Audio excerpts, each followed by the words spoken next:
equalizer pull knife with a quick release. I've had this particular one for about 5 years now.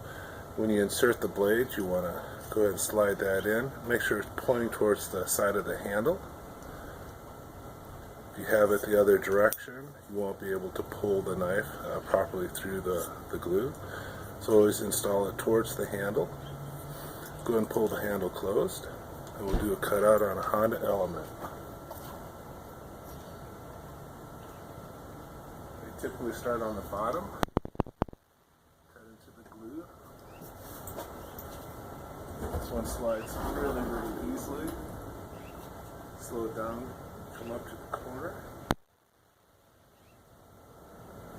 wrap around the corner.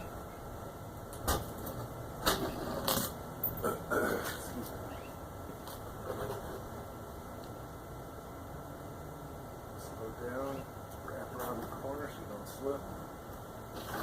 With it. I already removed the trim across the top, which will sometimes make the glue a little easier to cut. Use the handle, come to the corner definitely. Have more control so it doesn't slip.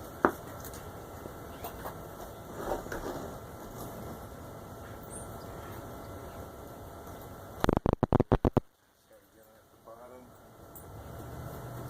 Slide across.